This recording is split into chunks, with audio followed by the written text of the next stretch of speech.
Welcome to the Emancipated Mind Show. My name is Anneshia Freeman. I'm also known as the locksmith because I make keys for locks in the mind. I'm an award-winning master-level therapist, and I also have an MBA. I'm the creator of a cognitive restructuring program entitled The Lies That Bind. This show exposes and challenges dysfunctional unconscious beliefs that cause people to engage in self-defeating behaviors repeatedly despite the consequences. This show is streamed live via Facebook and YouTube every Thursday from 7 o'clock p.m. to 7:45 p.m. Eastern Standard Time. Again, welcome to the Emancipated Mind Show. Hello, my name is Anneshia Freeman. I'm also known as the locksmith because I make keys for locks in the mind. Welcome to episode 11 of the Emancipated Mind Show. The Emancipated Mind Show helps people identify the root causes of various problems that they have in their lives. Problems such as self-sabotage, procrastination, people-pleasing, dysfunctional relationships, perfectionism, addictions, low self-esteem, and codependency. Tonight, I'm going to talk about low self-esteem. This is part 2 on that topic. Last week, I talked about 2 dysfunctional unconscious beliefs, victim-based beliefs that produce low self-esteem. Tonight, I'm going to talk about 2 villain-based beliefs that also produce low self-esteem. So whenever you hear me use the terms lies, issues, unaddressed issues, or the buttons that people push, as I use those terms interchangeably, I'm referring to dysfunctional, unconscious beliefs that cause people to engage in self-defeating behaviors repeatedly, despite the consequences. So the way I'm going to deliver the information tonight is I'm going to start by talking about how 2 dysfunctional, unconscious, villain-based beliefs can be implanted into a child's mind. So the brain is developed, the mind is programmed. The mind is programmed primarily during the formative years by how a person is treated and by what a person observes. So I'm going to start out by identifying the 2 villain-based beliefs that I'll be talking about this evening. And then I'll talk about how those lies are implanted into a child's mind during those critical foundation years. And then I will talk about how each belief can affect a person in his or her adult life. I'll talk about how these 2 villainous beliefs can impact a person in their personal life and in their professional life. I have a master's in social work and I have a master's in business administration, and I work with a lot of professionals. So the 2 villain-based beliefs that I'm going to discuss this evening are: expect others to do for you what you will not do for yourself and get angry and resentful when they won't. The other villain-based belief that I'm going to discuss tonight is you can continuously mistreat people as long as you apologize. So I'm going to start by talking about how the belief, expect others to do for you what you will not do for yourself and get angry and resentful when they won't, can be implanted into a child's mind during the formative years. So the first way is via maltreatment.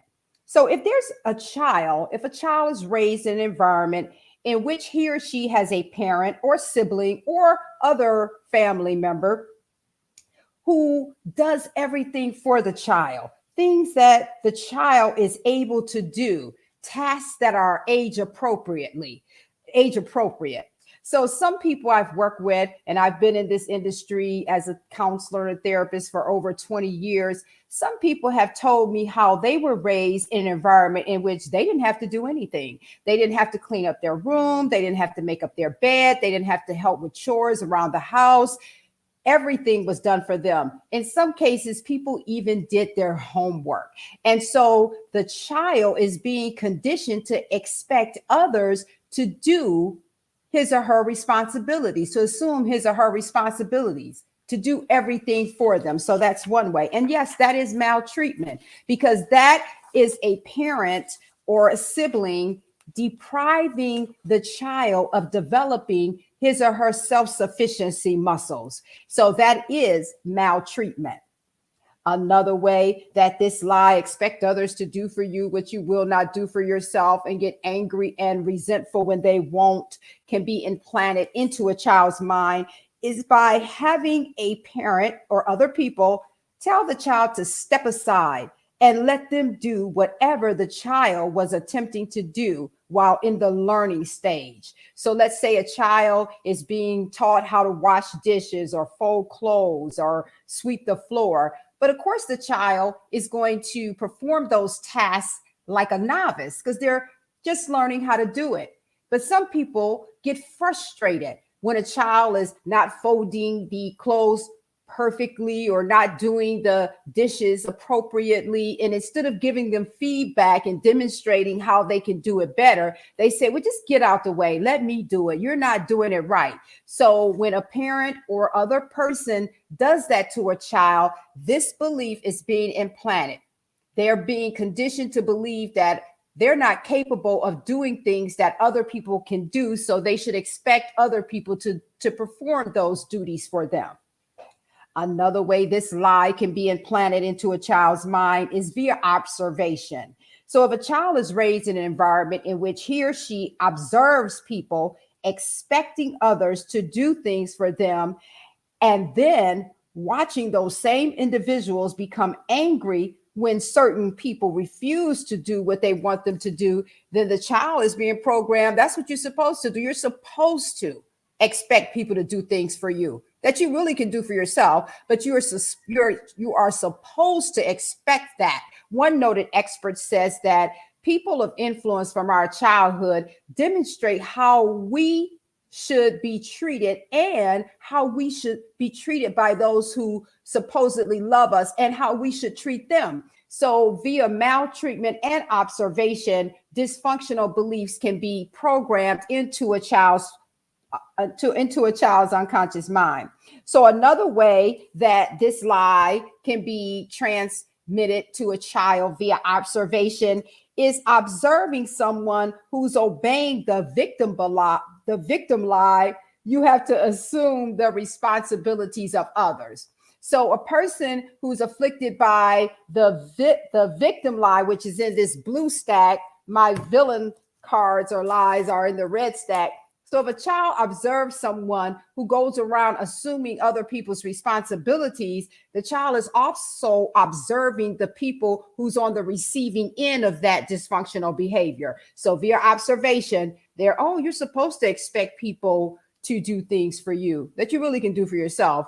And if they don't, you should get upset with them. You should get into an argument with them. The belief is being implanted. So now let's talk about how this dysfunctional unconscious belief, you can continuously mistreat people as long as you apologize, can be implanted into a child's mind. So if a child is raised in an environment in which he or she is continuously mistreated, and the person mistreating the child apologizes, then mistreats the child again, the child is being conditioned to believe people can continuously mistreat you as long as they apologize. And so people who transmit this belief, they can struggle with the belief so there's people who transmit this belief. Let's say it's a parent or a sibling. They're struggling with this belief and they're also implanting the belief. So there's two programmings going on. So if a child is being mistreated, they're internalizing the victim belief.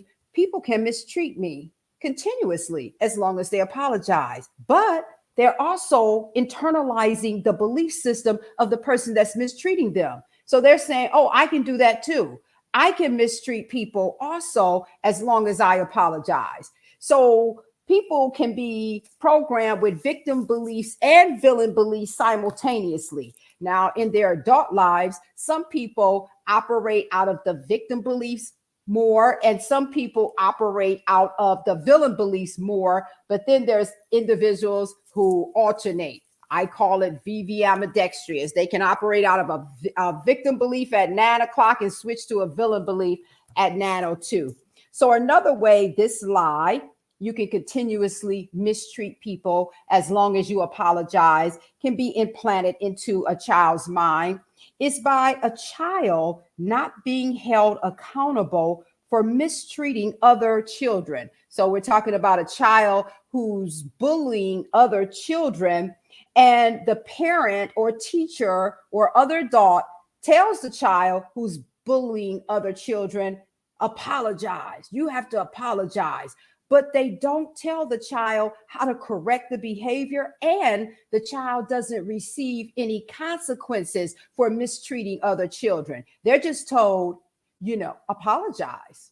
Every time they mistreat someone, apologize, but they're not given any consequences, and they're not told how to correct the behavior. So the child is being programmed to believe that they can continuously mistreat people as long as they apologize. Another way this lie can be implanted into a person's mind during those critical foundation years is via observation. So if a child observes others mistreating people, then apologizing repeatedly, the belief is implanted via observation. So now let's talk about how this belief can follow a person. These beliefs, both of them, can follow people into their adult lives and impact their personal life and or their professional life. So let's start with the lie: expect others to do for you what you will not do for yourself, and get angry and resentful when they won't. So I'm going to start by talking about how this lie can affect a person in their personal life and what it has to do with low self-esteem. So a person who's afflicted by this dysfunctional unconscious belief can feel incapable. The belief makes the person feel incapable of doing things for himself or herself that others do. So that's low self-esteem. That will produce low self-esteem, because a lot of people who are afflicted by this belief, they come across as arrogant, manipulative, and it's hard sometimes for others to see those individuals as struggling with low self-esteem.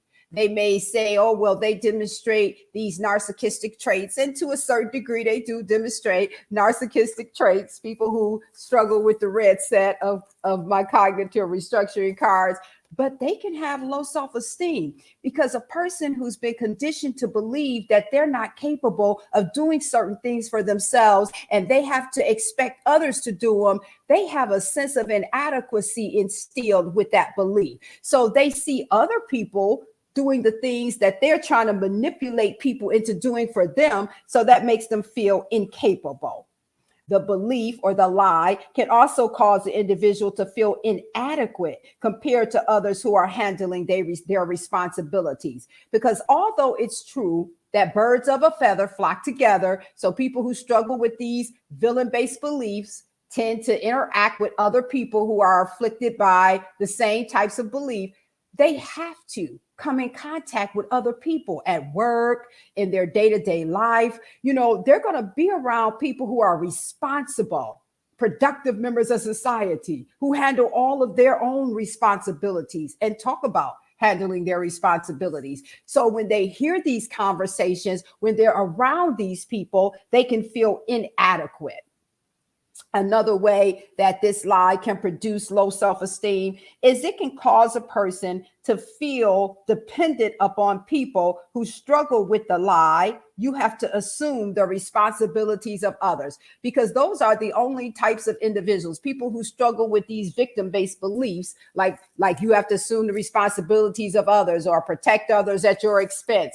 Those are the types of individuals who will assume other people's responsibilities, but that limits who the person who's afflicted by this lie can interact with. So they have to interact with people that sometimes they don't even like, But those are the only people who will assume their responsibilities, that will do things for them that they should be doing for themselves. And then they become dependent on these people. And even though it may seem like they're benefiting from the interaction, a lot of times they feel resentful and angry about having to depend on these people to do things for them. Now, do they have to depend on them? No, but the lie tells them they do. The lie is telling them you should expect other people to do these things for you. And what happens over time is that because they've grown so dependent on other people doing things for them, they haven't developed their self-sufficiency muscles. So there's things, everyday, ordinary things that people have been doing since they were a child that they do effortlessly that people afflicted by this belief don't know how to do. So they feel inadequate and they feel dependent. Another way this lie can produce low self-esteem is it can make a person who's afflicted by the belief feel embarrassed when they're in the presence of responsible people who are discussing how they manage their many responsibilities. And they're going to have to be exposed to these conversations just in day-to-day life. They could be at the grocery store and here's somebody behind them in line talking about, oh, I just paid my bills, then I had to go over here and do this, and I just took my kids over to their sporting event, and then I went over there to help my mom, do some work on her house. So they're hearing people just in their day-to-day life talk about what they do, and they don't do any of those things. People do basically everything for them, because they've been conditioned to believe that's what they're supposed to expect people to do. Another way that this lie, expect others to do for you what you will not do for yourself, and get angry and resentful when they won't, can produce low self-esteem, is it can cause a person to feel inadequate when they're watching a movie or listening to songs about people who take pride in assuming their responsibilities. So they're going to watch TV or go to the show with people and watch a movie. And there's a lot of movies out about strong, capable, responsible people who make things happen and get things done. And they may sit there with the other people at the movie acting like they're enjoying the movie, but they can sit there and feel inadequate and feel like, compared to these people that they're watching in the movie, they're coming up short. And because around these dysfunctional beliefs on all of my belief system cards, I have these feeling words where I talk about the feelings that these types of beliefs can generate. So this belief can make a person feel weak, inadequate, bitter, angry, trapped, hurt, frustrated, and cynical. And a lot of additional negative feelings. And so they can feel inadequate listening to a song about someone who does what they're supposed to do, and how, because there's a lot of songs about, I'll take care of my business, I do this, I do that, whether you're talking about a rap song or a country song or country music, whatever type of music, all these different types of music, a lot of times they have lyrics about handling your business and doing things that you're supposed to do, but a person can feel less than who's afflicted by this lie. So now let's talk about how this lie can affect a person in his or her professional life, producing low self-esteem. So the lie can make a person get fired repeatedly for trying to put his or her job responsibilities off on others, because the lie doesn't stay in the car when people go to work. It would be nice if these dysfunctional unconscious beliefs would stay in the car when we went to work and would wait till we got off. But no, these dysfunctional beliefs will follow a person right into their place of employment.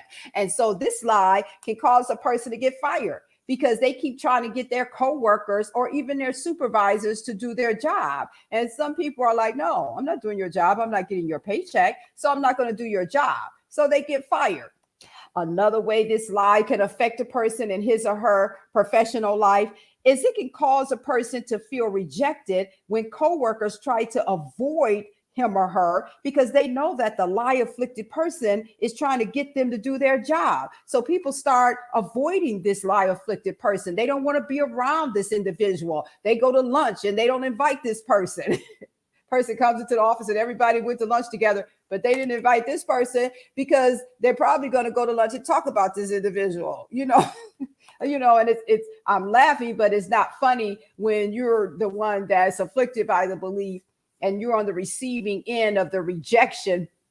And because this belief is unconscious, a person can feel hurt and rejected and inadequate without really being consciously aware of the role they play in it. Even when people bring it to their attention, even when people say you're being irresponsible, you're not doing your job, they still at times struggle with making the connection as to why this is being, said to them and why people are rejecting them. Another way this lie can cause a person to have low self-esteem related to their professional life is it can cause a person to get promoted based on what others have been doing for him or her, but they don't have anyone at the next level willing to do their job. So they get fired and they end up feeling embarrassed and inadequate. I've watched this happen over and over again because a lot of people who have this issue, they will find people at their job who suffer with victim-based beliefs who will do their job for them. And this individual who's afflicted by this lie will take credit for what other people are doing. They'll take credit for the work other people are doing for them that they should be doing. So sometimes upper management administration is not aware of what's going on. So they're looking at this outcome and they're thinking that this person, the person afflicted by this lie, is the one producing the outcome. But there's people in the background with victim-based beliefs doing all the work. So the individual gets promoted, but when they get up to this level, the next level, they don't have the skill set. You know who has the skill set? The people who've been doing all their work. They don't have the skill set, so they get embarrassed, and then they get fired, and then they feel embarrassed, humiliated. Another way this lie can produce low self-esteem in a person's professional life is that a person can feel inadequate because there are opportunities that he or she is afraid to pursue due to not knowing if there are people associated with the opportunity who will assume their responsibilities. And all of this calculation is unconscious. And people will give what one expert calls left brain confabulations, plausible but untrue reasons for their behavior. So someone can recommend to this person, did you hear about this opportunity that they have at this company? You should apply for that opportunity. And that person may come up with some left brain confabulation, some plausible but untrue reasons. No, I'm not interested. But there's a part of them that's afraid. And because the belief is unconscious, they don't know why they're afraid. They're afraid because they're not sure if they're going to have someone at that particular place where this opportunity is at who will assume their responsibilities, who will help them, make them look good, but actually be in the background doing the work for them. So now let's talk about how this lie, you can continuously mistreat people as long as you apologize, can affect a person in his or her personal life and his or her professional life, and how that impact can produce low self-esteem. So we'll start with personal life. So let's say an individual who's afflicted by this lie gets into a situation where people are disconnecting from him or her, meaning that everybody's not going to keep accepting this person's apology. Some people will who have, a whole lot of victim lies, but a lot of people don't have victim-based beliefs. So in their mind, so they will leave a person or disconnect from an individual who keeps mistreating them and simply apologizing. So the person who's afflicted by the lie feels rejected. They feel less than. This is low self-esteem. They walk around feeling hurt and rejected, not being consciously aware of or acknowledging the role they played in why people keep leaving them or disconnecting from them. Another way this lie can affect a person in his or her personal life is it can cause the individual to feel embarrassed and hurt because people talk about how poorly the lie afflicted person treats others, apologizes, but keeps doing the same thing over and over again because people talk. And so they can overhear or get feedback about what people are saying about them. So they feel hurt, they feel embarrassed because this is an unconscious belief. And they were programmed, remember, during the formative years that if you mistreat somebody, all you have to do is apologize. They were never taught there's consequences attached to you mistreating people. They were never taught you have to amend the behavior, you have to correct the behavior. And so they continuously mistreat people, apologize, but then when people talk about them or disconnect from them, they feel rejected, hurt, and embarrassed.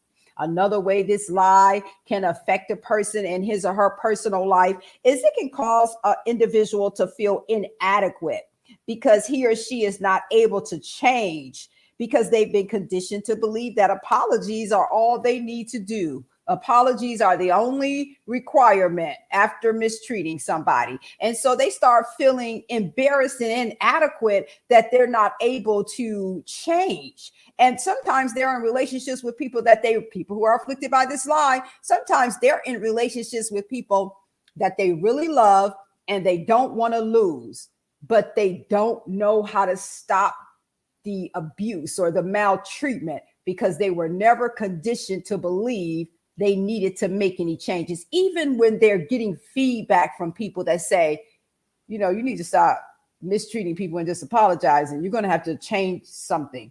And part of their conscious mind hears the feedback, but the unconscious belief is saying, all you have to do is apologize. And if they don't accept your apology over and over again, the belief says they're doing something wrong, not you. You apologize. That's what the lie is saying. They should accept your apology for the 99th time. And if they don't, they're not doing right by you. Thus saith the lie.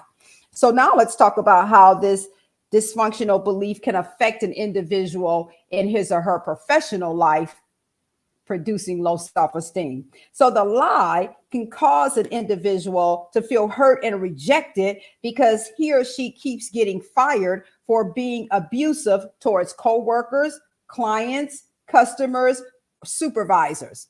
And then the lie will make the person feel confused because their apologies are no longer being accepted. Because a lot of companies and organizations, they're not that tolerant. They may have some people in their personal lives who tolerate maltreatment and accept apologies for a period of time before they get tired. But when you're in a professional setting, you may have one or two times to do something inappropriate and get called into, the supervisor's office and, they talk to you and you may get written up a couple times, but they're going to fire you because they don't want to lose customers and clients. They don't want people to quit the job because they don't want to work with you, or they don't want to get sued because you're creating a hostile work environment. And that usually happens with someone who's afflicted by this belief. Another way this lie can affect a person in his or her professional life is it can cause the individual to feel inadequate because although they may not get fired, because sometimes they may have such a high skill set, or they may be a friend of someone important at the company. So they may not initially get fired for mistreating people, but they don't receive promotions. They may not receive a promotion because of their tendency to mistreat people and simply apologize. Because even though some companies will tolerate an extremely gifted person who may work real hard, there's some people who can do 2 or 3 jobs and do the work of 2 or 3 people, but they're mean and they're abusive, and they may tolerate them to a certain degree, but they're not going to promote them to a more visible position where it will negatively impact the company's reputation. So the individual who's working real hard, doing the job of 2 or 3 people, who's not getting promoted, who's watching other people get promoted, they may feel inadequate. They may feel hurt. Thus the low self-esteem connection. They're not realizing you're not being promoted because you like to be mean to people and apologize. And so they may not lose their job in that situation, but they're not availing. They're not being offered certain opportunities because of this belief. Another way this lie can affect an individual in his or her professional life is it can cause the person to feel rejected because coworkers won't associate with this person or invite them to after work gatherings. A lot of times people like to go out after work and hang out, but they don't invite this person. They don't invite the individual who likes to mistreat people and apologize because they're trying to avoid that person. They don't even like being around this individual at work. They're certainly not going to voluntarily, interact with this person when they don't have to after hours. So now I'm going to read the functional beliefs that challenge these two villain-based beliefs that produce low self-esteem. If you're just joining me, welcome to the Emancipated Mind Show, episode 11. I'm talking about low self-esteem. This is part 2 in my series on low self-esteem. Last week, I talked about 2 dysfunctional victim-based beliefs that produce low self-esteem. And this week, I focused on 2 villain-based beliefs that produce low self-esteem. So I'm going to read the functional belief that challenges the lie: expect others to do for you what you will not do for yourself, and get angry and resentful when they won't. I am an adult. It is my responsibility to make the decisions for my life that will result in the type of life that I dream of having. For too long, I have turned my decision-making power over to others, and I have had to live with whatever decisions they chose to make for me. I have at times acted like a helpless child, incapable of taking care of myself and assuming my personal responsibilities. I have gotten angry at strong people who would not do for me what I can do for myself. Or I have picked unhealthy people who assume my responsibilities with all sorts of awful strings attached. Cut, like a director calls cut on a scene that's not going right on a movie set. I am an adult, perfectly capable of doing the things I am expecting others to do for me. I will take control of my life and learn how to be responsible. If they learn how to do those things I need done, then so can I. It can't be that hard. And it's not. Once individuals are put into a position where they have to sink or swim, you would be shocked at how quickly they can learn how to swim. And in many cases, they have the framework because they've been observing other people doing it for them. They just need to practice doing those things themselves, taking care of themselves. So now I'm going to read the functional belief that challenges the lie: you can continuously mistreat people as long as you apologize. Every human being makes mistakes. All of us have things we need to work on as we grow and develop. What is unacceptable is for a person to keep making the same mistakes, hurting others in the same manner, and acting as if an apology is the only effort he or she needs to exert. Individuals with self-esteem who love themselves will accept an apology 1 or 2 times for a particular wrong, but after they accept an apology from the same person for the same dysfunctional behavior a couple of times and see no change in the behavior, they will remove themselves from harm's way.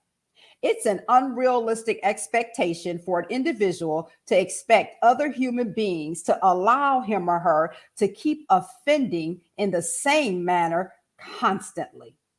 If you have an issue in a certain area that causes you to hurt people, apologize, then do something different. Get some help if you can't stop on your own. And until you are able to change, accept the fact that people will accept your apology on the way out the door of your life. So that's the functional beliefs that challenge these dysfunctional beliefs. So I'm going to go into my little set of the 100 most commonly seen villain-based beliefs, and I'm going to randomly just pull one out that to show you that all of these villain-based beliefs can produce low self-esteem. So let's say a person struggles with the lie: people should protect you at their expense. That belief can cause low self-esteem because an individual who unconsciously believe that others should protect them at their expense, they're going to feel hurt, inadequate, embarrassed because people are going to leave who's tired of absorbing their consequences. Some people are just going to get indignant and say, no, I'm not protecting you. So here's this person who's been expecting others to protect them from their poor decisions. They've had other people who assumed their consequences, who absorbed their consequences when they made poor decisions. They have no frame of reference for how to solve problems. They don't even understand the role that they play in a lot of situations because a lot of times they don't feel the impact. Someone else is blocking the consequence from them. So when they start finding themselves in position, because everyone's not going to do that. Everyone's not going to protect them from their own decisions. So then they feel hurt, inadequate. I'm going to read the feelings, a word around the lie, the feelings around the lie. They feel hurt. They feel trapped, bitter, provoked, abandoned, regretful, anxious, indignant. So this lie can produce low self-esteem also because a person doesn't have a frame of reference for how to make decisions with consequences in mind. So they keep putting themselves into the same type of negative situations over and over again, expecting people to be their safety net. But a lot of times that safety net breaks. A lot of times there's no safety net there. A lot of times people get tired of helping them because the people who absorb their consequences, they're not helping them, but that's what they think they're doing. So I'm going to read the functional belief that challenges this lie that can produce low self-esteem. The first law of nature is self-preservation. It is unnatural for any grown person to expect people, adults or children, to protect him or her at their expense.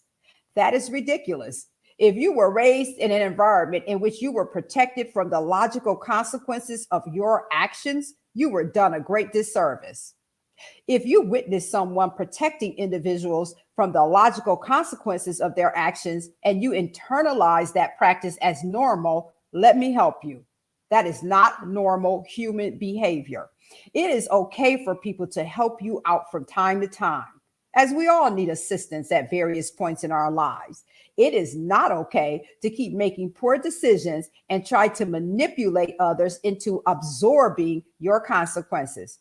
The best thing people can do for you now is introduce you to the logical consequences of your choices. Welcome to adulthood. Welcome to life on life terms. So that's the functional belief that challenges this villain-based dysfunctional belief. So that's all for this episode 11. I will not be here next week. I'm not going to be available next week at this time. So I'll skip next week, but I will be back the following week, which is Thursday, November the 3rd. And my topic will be codependency. So I will talk about some dysfunctional victim-based beliefs and some dysfunctional villain-based beliefs that produce codependency. If you would like more information about my work, feel free to go to my website, AnnesiaConsulting.com. Anneshia is spelled Annesia. And you can go to my store page. You can purchase both sets, 100 victim-based beliefs and 100 villain-based beliefs, which are sold. These cards are sold with my workbook. I also have other workbooks on my store page, the adult reenactment of the childhood script, and I have the workbook, My Unaddressed Issues Make My Budget and My Schedule. Every one of these dysfunctional unconscious beliefs make demands on people's time and on people's money. And so I also have a Facebook Live series that I'm doing I have two more episodes. So it's a 4-week series. I've already done episode 1 and episode 2 on Tuesdays. And the name of the series is What Other People Think is OPP, Other People's Property. So episode 1 and episode 2 are already on my timeline. So you can scroll down and watch them if you're interested. And I will do episode 3 this coming Tuesday. So feel free to join me. If not, then I'll see you back here Thursday, November the 3rd for episode 12 of the Emancipated Mind Show. Again, thank you for joining me. I'm ending a little early tonight, but thank you for joining me, and I wish you a good evening. Thank you for watching the Emancipated Mind Show. Join me every week live on Facebook and YouTube on Thursdays from 7 o'clock p.m. to 7:45 p.m. Eastern Standard Time. For more information about my products and services, feel free to visit my website, AnnesiaConsulting.com, or my website, AnnesiaSpeaks.com. I can also be reached via email at afreeman@AnnesiaConsulting.com. I'll see you next week.